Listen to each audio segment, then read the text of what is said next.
Good evening, my lovelies, and welcome. I'm Lady McCreepster.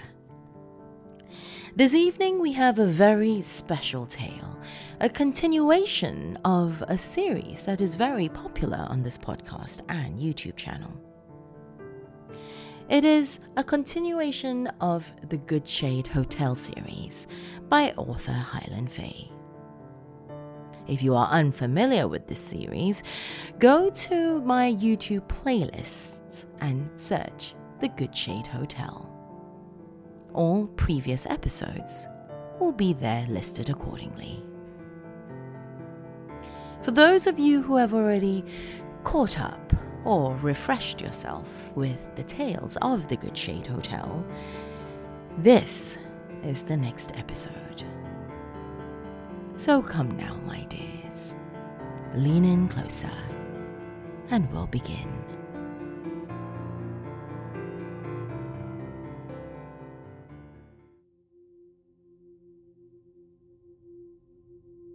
Some people have simple lives. They do simple things each day, and even when the day is hard, it is still oh so easy.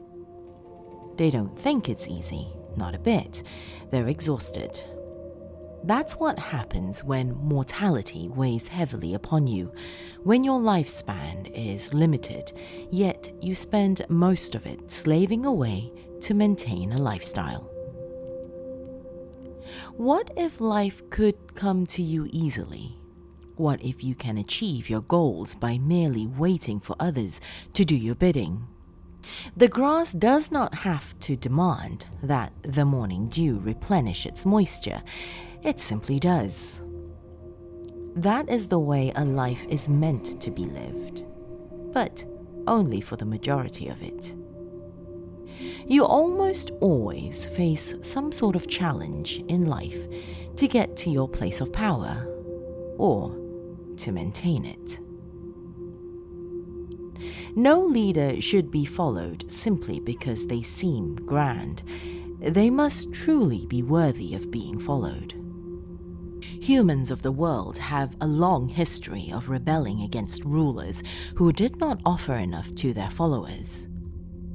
A leader must be powerful and useful, neither of which are the most important thing a leader must be, though.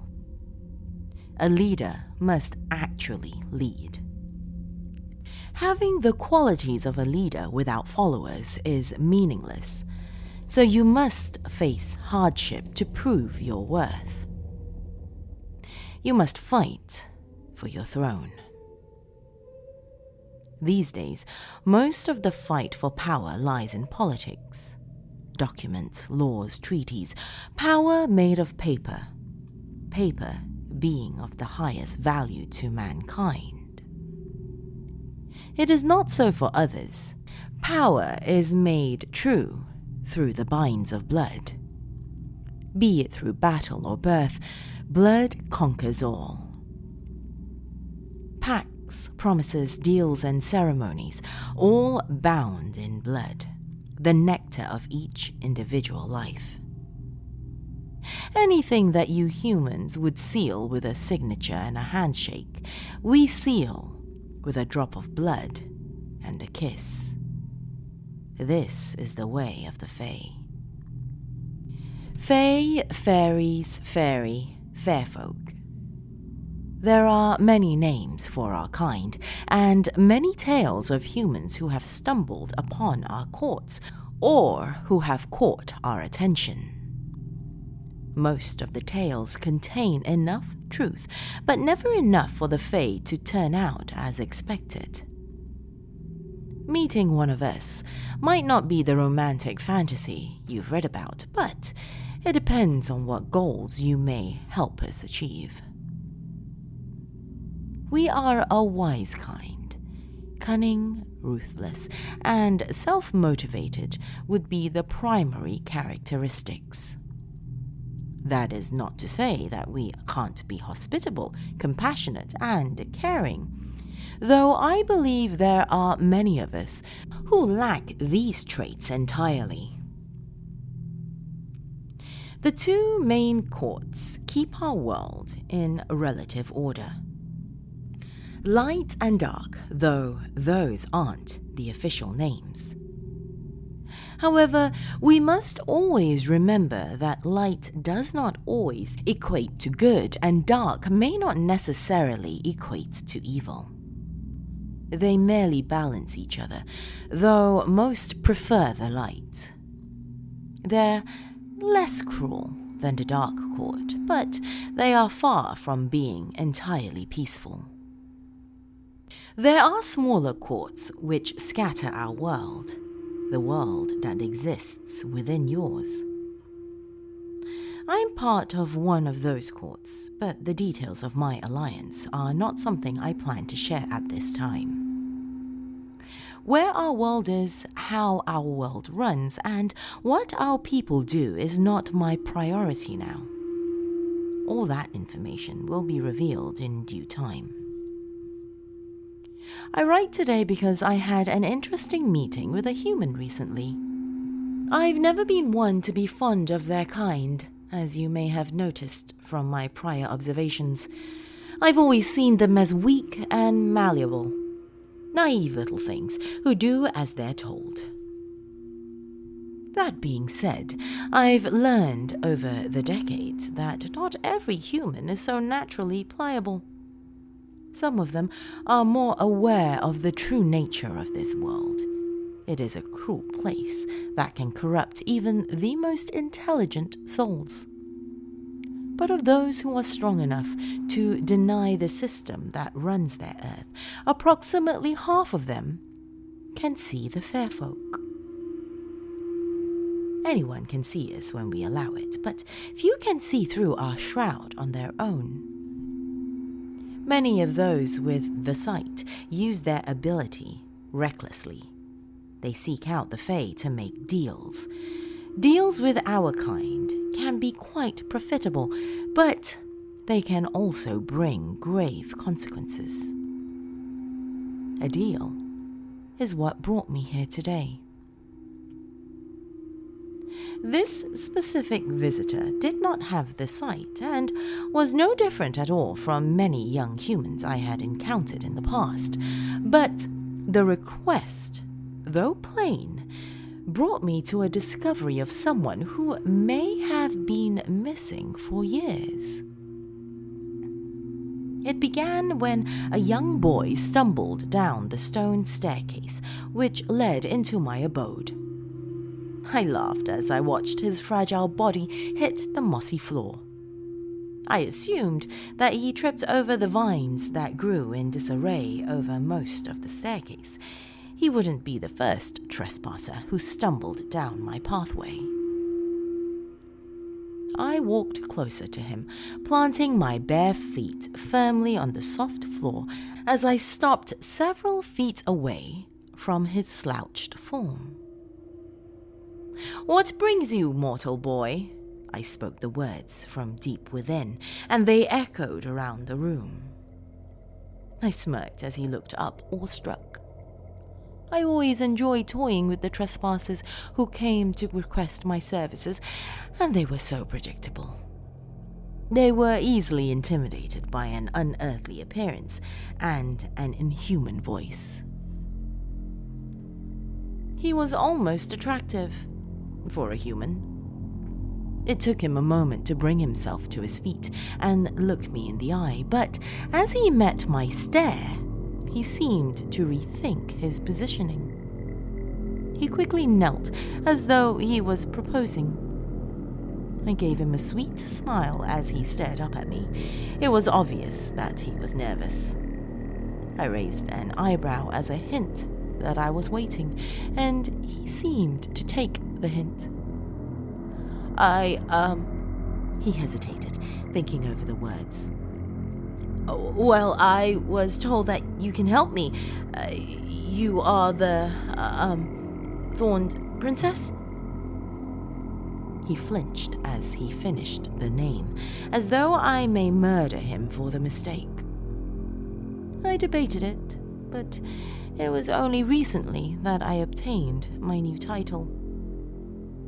The legend of which the humans know me by has not been updated in many years. I gave a small laugh at his fear before nodding in agreement to my identity. It wouldn't do him any better to know I was now known as the Thorned Queen. All it changed were the stakes of whatever deal he wanted. I am she, and you? I tilted my head to inspect the boy. He seemed small, perhaps 5'8". His dark brown hair was in disarray from his fall down the stairs. He looked so young, likely less than 18 human years. My name is Joshua. He wrung his fingers together nervously as he spoke. Well then, Joshua, what do you seek? I'm sorry, this is going to sound really trivial, but my friend sent me here. My girlfriend recently got this job, but she can't tell me where she works or anything about it. Someone picks her up and drives her home each day, and ever since she's been there, she's been acting really weird. I really need to know what's going on. He seemed truly concerned as he stumbled out the explanation. It honestly did sound like an incredibly trivial request, something entirely too mundane to even bother with. Something about what he said had piqued my interest, though, and I waved my assistant over. She came from an alcove in the wall, and the mortal boy hadn't noticed her until that moment. She was so pale that her skin took on a blue tint, and she floated more than walked towards me. The boy stared as her long white hair flowed behind her in slow waves, as though suspended by an entirely different level of gravity.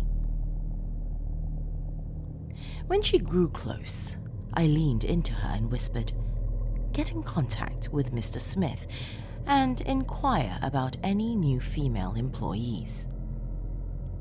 She nodded and drifted out of the room, and I turned to face the young boy again. I may find what you seek, but you will owe me a debt regardless. What will my debt be? I thought it over for a moment, and I looked over the boy. He was simple, easy to read. Knowing what was happening to the girl he loved was of vast importance to him. He was willing to do anything to know what was happening so that he could help her. I knew what would have to happen if that girl's name was on the list my assistant was collecting. I knew that we'd have to go and that he'd likely face consequences worse than those of my debt. You will lose the memory of something dear to you. The memory will never return. He seemed to think it over for a moment before nodding in acceptance. He stood and held a hand out. Do we shake on it? I let out a slight chuckle as I drew a claw-like nail across the palm of his outstretched hand. Before he could react, I wiped the line of blood away with my finger and spread it along my lip. I smiled at him, but he stood still in shock. As he stared at the small wound on his hand, I drew a few drops of my own blood, then swiftly smeared it across the boy's mouth. He only had time to look at me in disgust before I planted a soft kiss on his lips. I stepped back, smiling as he attempted to find words. The deal is bound in blood, young boy. He touched his fingers to the blood on his lips. He seemed to be stuck in a state of panic. At that moment, my assistant arrived back with a sheet of paper in hand. She touched my arm as she handed me the list, and I quickly swatted her away. She gave me an apologetic look as we both stared at the blackened spot on my arm. I shooed her away with a gesture, and the frostbite healed by the time she returned to her alcove. "Her name?" I questioned the boy, who stood dumbstruck by the encounter he had just witnessed. "Oh," he shook himself out of his daze. "Isabelle Lawrence." I nodded towards him. Her name was on the list. Their newest employee. "I can't tell you where it is, but I can have you escorted there." I waved my assistant back over. "Yepa, can you escort him?" She shook her head and came over to whisper that I had to go see what was there. I was unsure of what could interest me there. I'd been hundreds of times before. Regardless, if Yepa said I should go, then it was wise to listen. I set out with the young mortal in tow down a tunnel made of stone and dirt. Overhead, the roots of trees intertwined in a beautiful natural lattice. The walk seemed quite short, but Joshua seemed out of breath by the time we ascended a staircase similar to the one that led the human into my territory. When we reached ground level, we were in an ancient and deep forest. The trees were astoundingly tall, and I felt entirely at home in the beautiful environment. Joshua seemed confused, and I gestured for him to follow me through the trees. The foliage was a mixture of beautiful greens, and the small beams of sunlight that peeked through the leaves left patterns of light along the forest floor. There was no path, only wild and unkept nature. We soon reached the edge of the trees, arriving at a large building. It bothered me being amidst all this nature, but it had a magic about it that helped it blend nearly flawlessly. It didn't look out of place to anyone who wasn't of my kind, but I knew it wasn't natural. I sighed as we approached the doors, unimpressed by the lavishness of it all. Joshua seemed surprised to find himself following me into a hotel lobby. I arrived at the desk and stared at the raven-haired girl behind it. Her eyes widened as she saw me, and she gave a small bow from where she stood. "Welcome back. How may I help you, fair lady?" She smiled at me, and I returned the gesture of recognition. "I am looking for a girl named Isabelle Lawrence." She nodded and turned to use the phone. After a few minutes of speaking, she hung up and looked back to me. "On her way. Anything else?" I shook my head and turned my gaze on the mortal boy. He had been silent this entire time.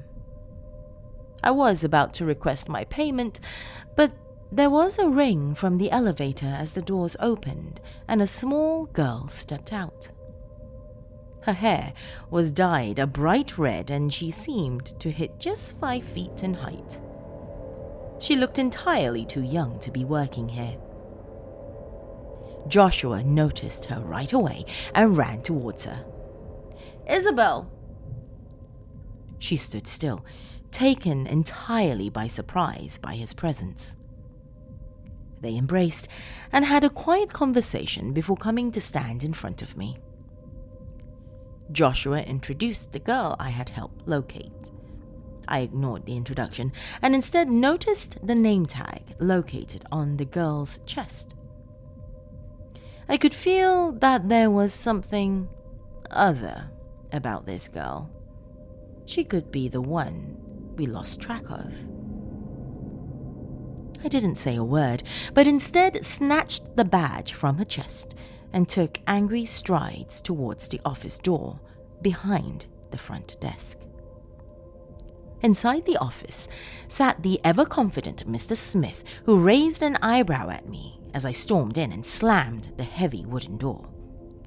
I thrusted the name tag towards him, and my question came out in a seething whisper. "Unknown daughter?" He gave me a simple look, as though this meant nothing to him. She doesn't know. I was shocked, and my reply was heavily laced with sarcasm. She doesn't know? Well, that should make for an interesting event. I suppose it may, but my other staff are quite helpful. I'm sure at least Althea will help her learn. I'll be sure to send her to the appropriate party once she's ready. He looked to the paperwork on his desk as though to end the conversation. What if she isn't one of ours, the halfling? I questioned. We always take care of our employees. He smiled and gestured towards the door. I took the hint and walked out, stopping in the lobby to speak with the young Joshua. My payment. I looked to him, and then Isabelle standing next to him, and felt my face twist in displeasure. I know what I'll take. I leaned in and gave him a soft kiss, smiling at the shock on his lover's face. I left them then, returning to the forest and back to my throne. That deal brought an interesting discovery. A strange girl who may be of my kind. A girl who may be the girl we've been searching after for several years. I've decided at exactly which moment to remove Joshua's memory, because he helped me find someone who may be very valuable. It will be unfortunate, but necessary. When Isabelle uncovers her true nature, Joshua will lose all his prior memories of her and know only the monster she may become. It seems an interesting way to collect his payment, and certainly it would be entertaining to watch. A circumstance of becoming entangled in our business. There's a good reason they say never to make deals with the Fae.